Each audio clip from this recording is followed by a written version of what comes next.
हमारे चैनल को सब्सक्राइब नहीं किया तो अपनी स्क्रीन पर दिखाई इस वीडियो के नीचे दिखाई दिए जाने वाले सुर्ख बटन को दबाएं और नीचे बेल आइकन को भी प्रेस कर दें। जो आज का हमारा टॉपिक है कि तालीम और तरबियत, तालीम ज़्यादा इम्पॉर्टेंट है या तरबियत। इस बात की अहमियत से तो इनकार नहीं किया जा सकता कि तालीम बहुत ही अहम है, लेकिन तालीम से ज़्यादा इम्पॉर्टेंट जो चीज़ है तरबियत। तालीम के साथ साथ तरबियत भी बहुत ज़रूरी है, क्योंकि हमने देखा है कि बहुत से तालीम याफ्ता लोगों का बिहेवियर ठीक नहीं होता।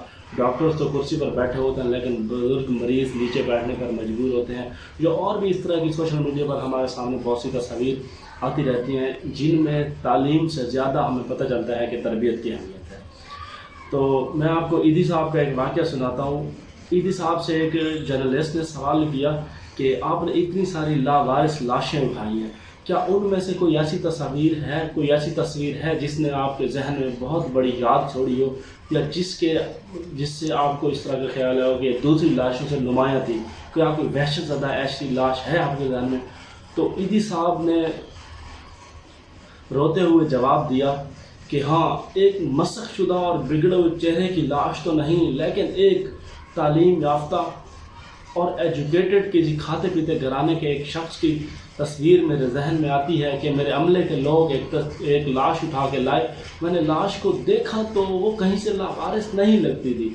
मतलब ये है कि उसके बाल चमकदार थे, कपड़ों को कलफ लगाया हुआ था और उसने कोट पहना हुआ था, बूट शूट, उसके बहुत हैवी ड्रेसिंग थी, तो जिससे लग रहा था कि वो किसी बड़े घराने का आदमी था।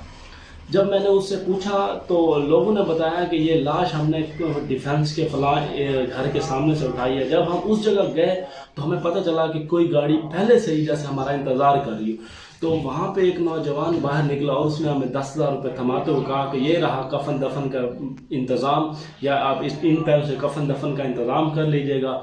और कुछ 2-4 बातें, ये मेरे वालिद साहब हैं, आप इनको एहतियात से कफन दफन कीजिएगा, या इस तरह कुछ बातें कर रहा था कि पीछे से किसी औरत की आवाज़ आई गाड़ी से कि तुम्हारी इस तकरीर के चक्कर में तुम्हारी फ़्लाइट मिस हो जाएगी।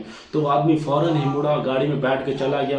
देखिए, यहाँ पता चलता है कि तालीम और तरबियत का क्या फ़र्क है। वो शख्स तालीम याफ्ता तो था, लेकिन उसके जहन में कोई ख़ास तरबियत का असर नहीं था। अगर तरबियत का असर होता तो उससे अपने बाप की लाश को दफनाने का कम अज़ कम टाइम तो मिल जाता ना, कि उसके लिए फ़्लाइट से ज़्यादा इम्पोर्टेंट उसके बाप की लाश थी। तो बस वही एक वाक़या है जो सबसे ज़्यादा मेरे जहन पे दुख छोड़ गया।